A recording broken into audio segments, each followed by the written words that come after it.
Shri Chandrashekhar please. धन्यवाद सभापति महोदय, आपने मुझे वित्तीय विधेयक पर बोलने का मौका दिया। किसान मजदूर रात में थक के सो जाते हैं, सपने में देखते हैं कि जीवन बदल रहा है, गरीबी खत्म हो रही है। सुबह जब आँख खुलती है तो लगता है वापस झुका तू है। ऐसा ही इस बार का बजट गरीबों के लिए था।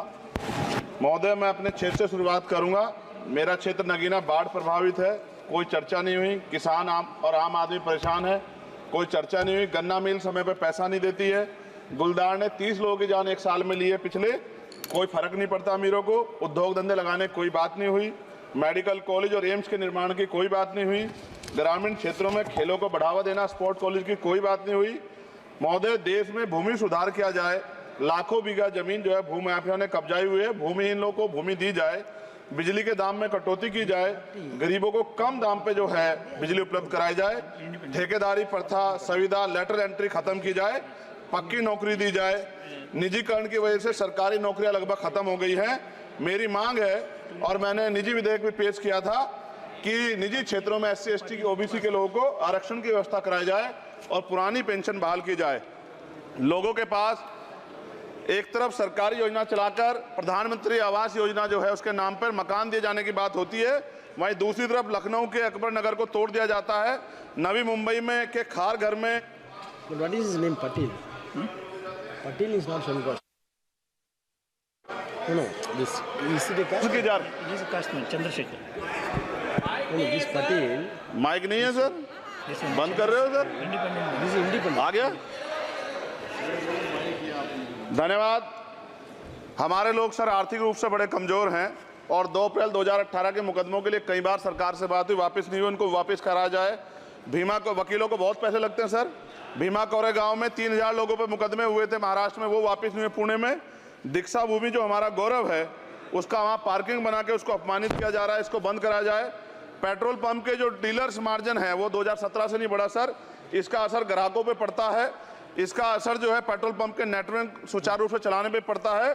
डीजल मार्जिन की बढ़ोतरी ना होने से हजारों कर्मचारी, लाखों कर्मचारी जो वहाँ काम करते हैं उनके जीवन पर असर पड़ रहा है। सहारा का में 10 करोड़ जमाकर्ता का लाखों करोड़ों रुपए जमा है। कंपनी बंद हो जाने के कारण 10 लाख से ज्यादा एजेंट बेरोजगार हो रहे हैं, नौकरी कहीं है नहीं। भुगतान ना होने के कारण जमाकर्ताओं के द्वारा एजेंट पर जबरदस्ती भुगतान कराने का दबाव बनाया जा रहा है, जिसके कारण 5000 से ज्यादा एजेंटों ने आत्महत्या कर ली है।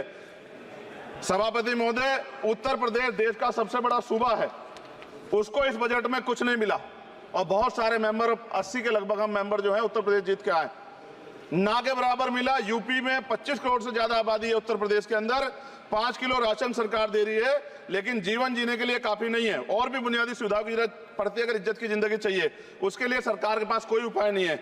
यूपी जब एक बड़ा राज्य है, लेकिन यूपी में भाजपा सरकार की विकास गति बहुत धीमी है। हमारी सरकार से, केंद्र की सरकार से मांग है, हमें यूपी की सरकार की चिंता नहीं है, लेकिन यूपी की जनता की चिंता है। मैं मांग करता हूं कि यूपी को 4 भागों में विभाजित किया जाए।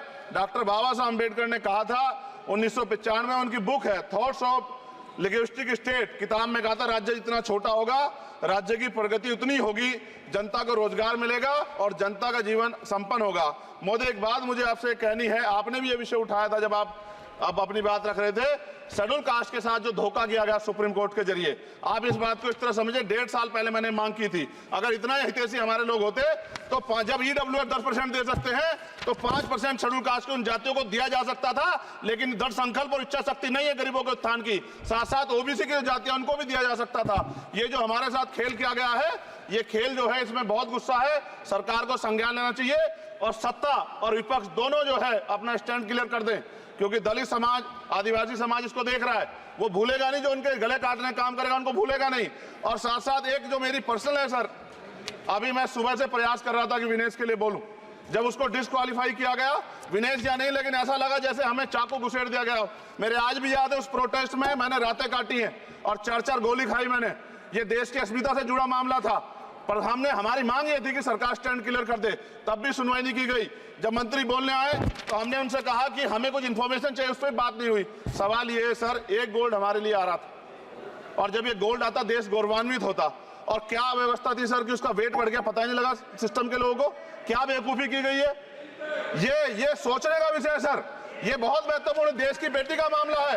ये हरियाणा की बेटी नहीं है सर, वो एक जात की बेटी नहीं है, वो हमारी बहन है, देश की बेटी है।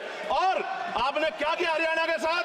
आपने हरियाणा का बजट कम किया, जबकि सबसे ज्यादा मेडल हरियाणा लेके आता है। ये गलत है सर, ये धोखा है। हमें इस बात की तकलीफ है कि विनेश जो है देश का नाम गौरवान्वित करती, इस देश का नाम बढ़ाती, लेकिन आज जो है अपमान का सामना करना पड़ रहा है। जब हमारे हितों की बात होगी हम जो है समझौता कर सकते हैं, लेकिन जब देश के हितों की बात होगी, बाबा साहब अम्बेडकर ने कहा था हम प्रथम और अंत्य भारतीय हैं। जब देश हितों की बात होगी, महिला हितों की बात होगी, महिला सम्मान की बात होगी, हर हम कीमत चुका देंगे। सरकार के मंत्री ने क्या कहा कि हमने इतने पैसे दिए, एहसान किया क्या? खैरात दी क्या आपने कोई? खत्म कर रहा हूं सर, खैरात दी क्या आपने कोई? इससे ज्यादा पैसे हम आपको दे देंगे, लेकिन आपको चाहिए था कि इस मामले को संभालते और देश का सम्मान बढ़ाते। आपने लापरवाही बरती, इसका खामियाजा हमें भुगतना पड़ा। मैं आपसे आग्रह करूंगा कि जब वो बेटी देश लौटे सर, जब वो बेटी देश लौटे, रुक जाओ प्लीज वाइंड अप प्लीज। जब वो बेटी देश लौटे, मैं आपसे आग्रह करूंगा कि स्पीकर सर यहां बुला के उसका सम्मान करें। हम सब लोग, वो देश की बेटी है सर, देश के लिए गोल्डन गर्ल है वो, गर्ल है वो, उसका सम्मान यहां किया जाए सर, हमें चाहते हैं। बहुत बहुत धन्यवाद, आपने बात रखने का मौका दिया। महिला विरोधी चुप रहे। थैंक यू कोई महिला विरोधी नहीं बोलेगा बीच में। श्री विशाल।